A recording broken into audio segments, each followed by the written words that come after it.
23:25. നിങ്ങളുടെ ദൈവമായ യഹോവ തന്നെ, നിങ്ങളുടെ ദൈവമായ യഹോവയെ തന്നെ സേവിപ്പീൻ. എന്നാൽ അവൻ നിന്റെ അപ്പത്തെയും വെള്ളത്തെയും അനുഗ്രഹിക്കും. അനുഗ്രഹത്തിനുള്ള വഴി ചഞ്ചലിച്ചു പോകുന്ന ഇരുമനസ്സുള്ള അവിശ്വാസമുള്ള ഉറപ്പില്ലാത്ത ഹൃദയമല്ല.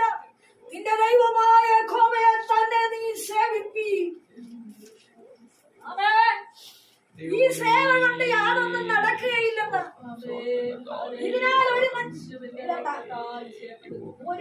വാക്യം കുറിച്ചു വെച്ചാൽ മാത്രം മതി. ശ്രദ്ധ പോവുക. ഇങ്ങനെയാ നിങ്ങളുടെ ആരാധന പോകുന്നത്.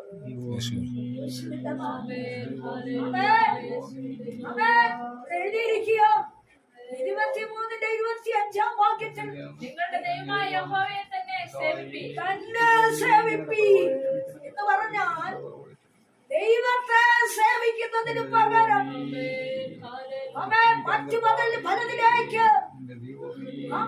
അവിശ്വാസമുള്ള ജനത്തിന്റെ പദ്ധതികളിലേക്ക്, അവരുടെ കണ്ടുകാഴ്ചകളിലേക്ക്, അവരുടെ നടപടികളിലേക്ക്, അവരുടെ പോക്കുവരവിലേക്ക് നിന്റെ ശ്രദ്ധ പോകരുതെന്ന്.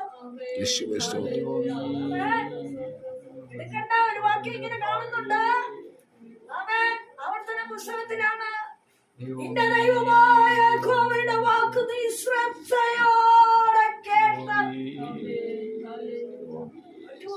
അനുസരിച്ചാൽ നിന്റെ ദൈവമായ യഹോവയുടെ വാക്ക്. അപ്പോ ദൈവത്തെ സേവിക്കുന്നത് എങ്ങനെയാ? ഞാൻ നിന്നോട് ആജ്ഞാപിക്കുന്ന അവൻ നിന്നോട് ആജ്ഞാപിക്കുന്ന അവന്റെ സകല കൽപ്പന പ്രമാണിച്ച് നടന്നാൽ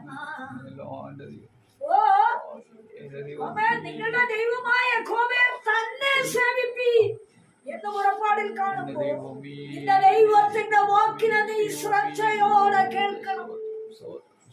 എന്റെ ആവശ്യത്തിനുള്ള വാക്യമെടുത്ത് അവൻ 100 ഇരട്ടിയായി അനുഗ്രഹിക്കാമെന്നുള്ള വാക്ക്, വിശ്വസിക്കുക എന്നുള്ള വാക്ക്, ആശ്രയിക്കുന്നുള്ള വാക്ക്, ആവശ്യത്തിനുള്ള വാക്കല്ല എടുക്കേണ്ടത്. പിന്നെയോ നിന്റെ ദൈവം എന്ത് നിന്നോട് പറയുന്നു അത് നീ ശ്രദ്ധയോടെ നീയും നിന്റെ കുടുംബവും ഏറ്റെടുത്ത് അവനെ സേവിക്കണം. എന്നാൽ നിന്റെ അപ്പം നിന്റെ വെള്ളം അവൻ അനുഗ്രഹിക്കണം.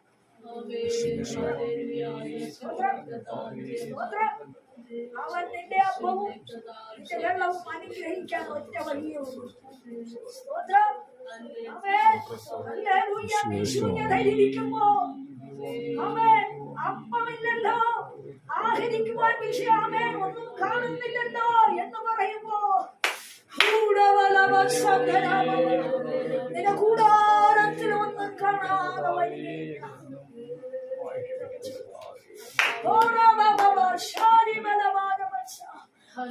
നിന്റെ കൂടാരത്തിൽ നിറവും വെളിപ്പെടുത്തുന്ന ഒരു ദൈവമുണ്ടെന്ന്. നിന്റെ അപ്പത്തെയും വെള്ളത്തെയും അവൻ അനുഗ്രഹിക്കുമെന്ന് പറഞ്ഞാൽ ഒന്നും കാണാതെ തന്നെ നിനക്കുള്ളത് അവൻ അവിടെ കൂട്ടി വരുത്തിയിരിക്കുമെന്ന്. എന്നാൽ അതിന്റെ 20-ാം വാക്യത്തില് 23:20 ഇതാ വഴിയിൽ നിന്നെ കാക്കേണ്ടതിനും ഞാൻ നിയമിച്ചിരിക്കുന്ന സ്ഥലത്തേക്ക് നിന്നെ കൊണ്ടുപോകേണ്ടതിനും ഞാനൊരു ദൂതനെ നിന്റെ മുമ്പിൽ അയക്കും. നിന്നെ കാക്കുവാൻ, വഴിയിൽ നിന്നെ കാക്കുവാൻ, നിന്റെ ജീവിതത്തിന്റെ പാതയിൽ, നിന്റെ അവൻ ശൂന്യമായ അവസ്ഥയിൽ, നിന്റെ ആവശ്യത്തിന്റെ അലട്ടലിൽ, നിന്റെ ഹൃദയം വേദനിച്ചു കൊണ്ടിരിക്കുന്ന അനുഭവത്തിൽ ഞാൻ എന്റെ ദൂതനെ നിന്റെ മുമ്പിൽ അയക്കും. ഇതിലും വലിയ ഉറപ്പെന്താതില്ല. ആരായി വാക്ക് പറയുന്നത്? സർവശക്തിയുള്ള ഒരു ദൈവമാണ്. അവന്റെ വാക്ക് നീ വിശ്വസിച്ച് അവന്റെ വാഗ്ദത്തത്തെ നീ മുറുകെ പിടിച്ച് അവന് വേണ്ടി നീ കാത്തിരുന്നു. നീ നിൽക്കുന്ന വഴിയിലല്ല, നീ പോകുന്ന വഴിയിൽ കൂടെയും അവൻ തന്റെ ദൂതനെ നിന്റെ മുമ്പിലെത്തിക്കും.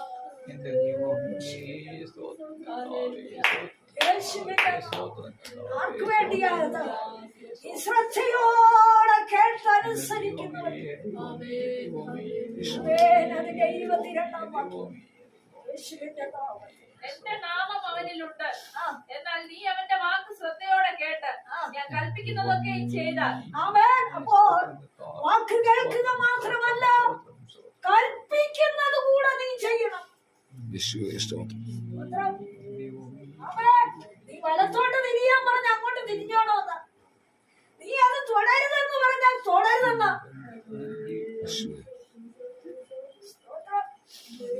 ആമേൻ. നമുക്ക് ഈ മീഡിയാസ് ഉള്ളത് കൊണ്ട് ഇഷ്ടം പോലെ ഇരിക്കുന്നിടത്ത് ഇരുന്ന് കാര്യം സാധിക്കാൻ മനുഷ്യൻ ശ്രമിക്കും. അങ്ങനെയൊന്നും അനുഗ്രഹം വരുത്തില്ല. അനുഗ്രഹം വരുത്തില്ല. പണ്ട് കാലത്ത് 60 മൈല് നടന്ന് കർത്താവായ യേശു യോർദാനിൽ പോയി സ്നാനപ്പെട്ടതാണ്. ഇത് വാഹനമുള്ളവർക്ക് പോലും വീട്ടിൽ നടക്കാൻ ഇഷ്ടമില്ല. ഇരിക്കുന്നിടത്തിരുന്ന് കാര്യം നടക്കില്ല. എത്ര വലിയ ശോധനകളും കഷ്ടങ്ങളും തലമുറയ്ക്ക് കൊടുത്താൽ വിശ്വാസികളെ പിടിച്ചു വലിച്ചു മുറുക്കി നിർത്തിയിരിക്കുക ദുശാഠ്യമുള്ള ജനമായി. ഞങ്ങളെങ്ങും ഇറങ്ങത്തില്ല. ഞങ്ങൾ ഇവിടെ ഇരുന്ന് പ്രാർത്ഥിക്കണം. എവിടെ പ്രാർത്ഥിക്കാം? കുടുംബത്തിന്റെ കെട്ട് പൊട്ടിയിട്ട് വേണ്ടേ? വ്യക്തിയുടെ ബന്ധനം അഴിഞ്ഞിട്ട് വേണ്ടേ പ്രാർത്ഥിക്കാൻ? കൂട്ടായ്മ ആചരിക്കുമ്പോ അതിന്റെ നടുവിൽ 2-3 പേർ കൂടി വരുന്നവരുടെ നടുവിൽ ഞാനുണ്ട് എന്ന് കർത്താവ് വാക്ക് പറഞ്ഞിരിക്കുക. പലവിധ ശ്രദ്ധയിൽ നീ ഭവനം അടച്ചൊതുക്കി പ്രാർത്ഥിക്കാതിരുന്നാൽ ദൈവം അത് കേൾക്കത്തില്ല. പിന്നെ ഹല്ലേലൂയ, അവന്റെ വാക്കിന് നീ ശ്രദ്ധ കൊടുക്കുക. അവൻ കൽപ്പിക്കുന്നത് നീ ചെയ്യ. വന്നപ്പോഴേ പറഞ്ഞല്ലോ, അവയെ കർത്താവ് ശിഷ്യന്മാരെ അടുക്ക ഇരുത്തി പ്രാർത്ഥിപ്പിക്കുക മാത്രമല്ല, നിങ്ങൾ എതിരെയുള്ള ഗ്രാമത്തിൽ ചെല്ലുവിൻ. അവിടെ കെട്ടിയിരിക്കുന്ന ഒരു പെൺകുട്ടിയെ കാണാം, ഒരു കുട്ടിയെ കാണാം. എന്താ ദൈവം പറഞ്ഞതിന്റെ ആശയത്തിന്റെ അർത്ഥം? നിങ്ങൾ ഇറങ്ങി പുറപ്പെട്ട് ആത്മാക്കളോട് സുവിശേഷം അറിയിക്കാൻ, കെട്ടുള്ളതിനെ അഴിക്കുവാൻ, അഴിച്ച് കർത്താവിന്റെ അടുക്കൽ കൊണ്ടുവരാനാണ്. അല്ലാതെ ഞങ്ങൾ എങ്ങനെയെങ്കിലും ആയി മതിയാകുന്നു എന്ന് പ്രാർത്ഥിച്ചത് ആരും ഏറ്റെടുത്തോട്ടെ.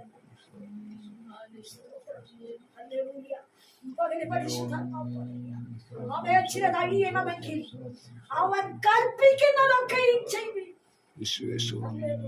ഇത് കൽപ്പിക്കുന്നൊന്നും ചെയ്യാൻ അതങ്ങനെ കിടക്കുന്നു. ഞങ്ങൾക്ക് വേണ്ടി ഒന്ന് പ്രാർത്ഥിക്കും. അവൻ രഹസ്യമായിട്ടൊന്ന് പ്രാർത്ഥിക്കും. അമ്മച്ചി ഒന്ന് പ്രാർത്ഥിച്ച് മറുപടി പറ. ദൈവം അവയെ കളിയാക്കുന്ന അല്ലെങ്കിൽ കളിപ്പിക്കുന്ന ദൈവമല്ല. ദൈവം കളി പറയുന്ന ദൈവമല്ല. ദൈവത്തെ ആർക്കെങ്കിലും കളിപ്പിക്കാമെന്ന് തോന്നുകയും വേണ്ട.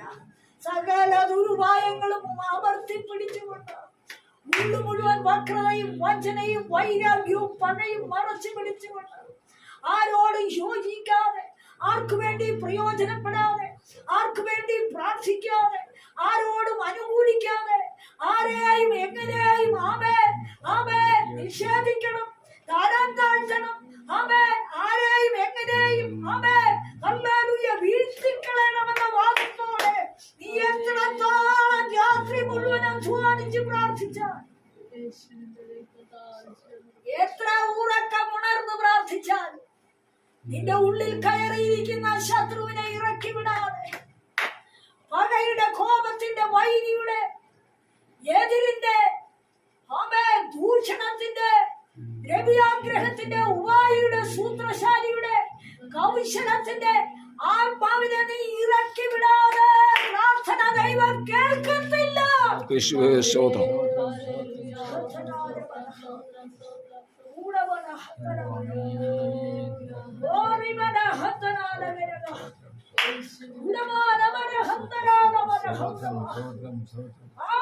വിശുദ്ധന്മാരുടെ പ്രാർത്ഥന സ്വർഗത്തിലെ ദൂതൻ ധൂപകലശത്തിൽ എടുത്ത് ധൂപം കൂട്ടിട്ടുകൊണ്ട് അത് സ്വർഗത്തിലേക്ക് കൊണ്ടുപോകുമെന്നാണ്. വേദപുസ്തകം അറിയത്തില്ല, വചനം അറിയത്തില്ല, വചനത്തിൽ ശ്രദ്ധയില്ല, വചനം ഇഷ്ടമില്ല. വചനം പറയുന്നവരെ പകയ്ക്കുക, വചനം പറയുന്നവരെ ദൂഷിക്കുക, വചനം പറയുന്നവരെ കല്ലെറിയുക, അവർക്കെതിരായി ഗൂഢമായി പതിയിരിക്കുക. നീ എത്രത്തോളം അധ്വാനിച്ചാലും നിന്റെ പ്രാർത്ഥന സ്വർഗ്ഗത്തിലെത്തും.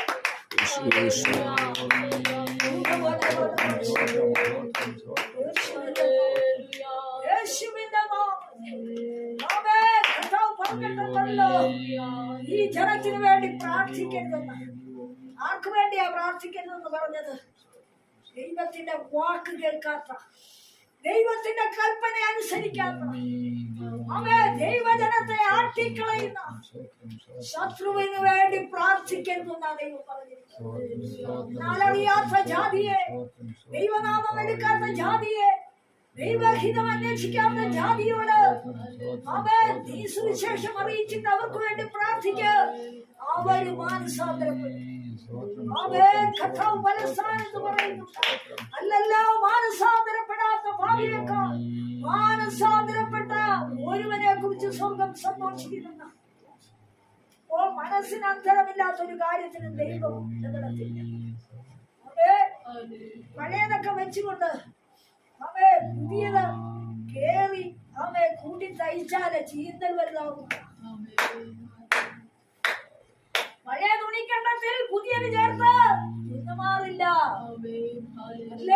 ഗൂഢമായതെല്ലാം വെളിയിൽ വരുമെന്ന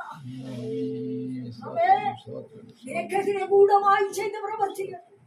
നിനക്കെതിരെ ഗൂഢമായി പതിയിരുന്ന വിഷയങ്ങൾ, നിനക്കെതിരായി ഗൂഢമായി എതിരിട്ട വാദിച്ച അനുഭവങ്ങൾ പരിശുദ്ധാത്മാവ് നിന്റെ കണ്ണിന്റെ മുമ്പിൽ നിരത്തിക്കൊണ്ടെത്തി. അതിന്റെ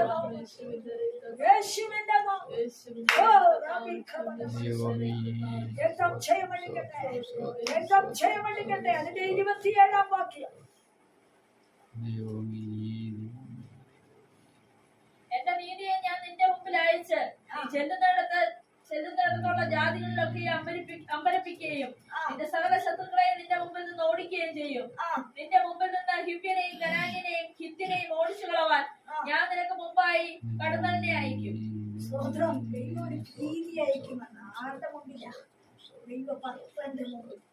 നമ്മളോർക്കും അയ്യോ, ഞാൻ ഇത്രയും പ്രാർത്ഥിച്ചിട്ട് എന്റെ കാര്യത്തിന് മറുപടിയില്ല, ദൈവം ഒന്നും പ്രവർത്തിക്കുന്നില്ല. നീ ഓർത്തോണം, അവരുടെ ഉള്ളിൽ ദൈവം ഭീതി കൊടുക്കും. ഇല്ലാത്ത രോഗത്തിന്റെ ഭീതി ചിലപ്പോൾ വരും, ഇല്ലാത്ത അനർത്ഥത്തിന്റെ ഭീതി അവർക്ക് വരുത്തും. ഇല്ലാത്ത കഷ്ടതകളും അനുസരണക്കേടുകളും അവരുടെ തലമുറയ്ക്ക് കൊടുക്കും. ഇതാണ് ദൈവത്തിന്റെ വഴി. നമ്മള് പ്രത്യക്ഷത്തിലൊന്നും കാണുന്നില്ല. എന്നാൽ നീ പ്രാർത്ഥിച്ചാ മതി, നിന്റെ ശത്രു ആശുപത്രി നിൽക്കാതെ ഓടുന്നത് നിനക്ക് കാണാം. നീ പ്രാർത്ഥിച്ചാ മതി. എന്റെ ദൈവമേ, ഇത്രയൊക്കെ പ്രാർത്ഥിച്ചിട്ട് ഒരു മറുപടിയില്ലേ എന്ന് ചോദിക്കുമ്പോ നീ അറിയുന്നില്ല, രഹസ്യമായിട്ട് അവൻ ആശുപത്രി കയറി ഇറങ്ങുകയാണ്. രഹസ്യമായിട്ട് അവന്റെ തലമുറ ബന്ധിക്കപ്പെടുകയാണ്. തലമുറ കഷ്ടത്തിൽ പോകാനുള്ള വഴി അവനെ കാണിക്കുന്നു.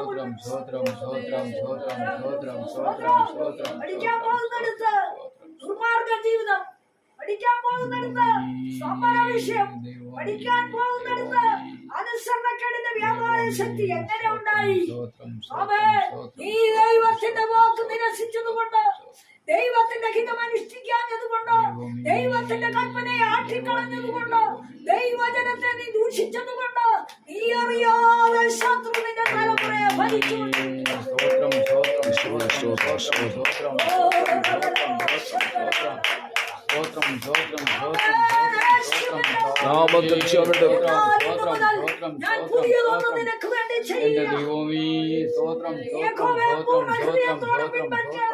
അവന്റെ വാക്ക് പൂർണ്ണതയോടെ ഏറ്റെടുക്കുക. അവന്റെ ഇഷ്ടത്തിനായി നിന്റെ ചെവി ചായിക്കുക. അവന്റെ ഹിതം ഞാൻ ചെയ്തോളാമെന്ന് നിന്നെ തന്നെ നീ ഒന്ന് വിശുദ്ധീകരിക്കുക. എന്റെ ദൈവമേ, സ്തോത്രം, സ്തോത്രം, സ്തോത്രം, സ്തോത്രം, സ്തോത്രം, സ്തോത്രം.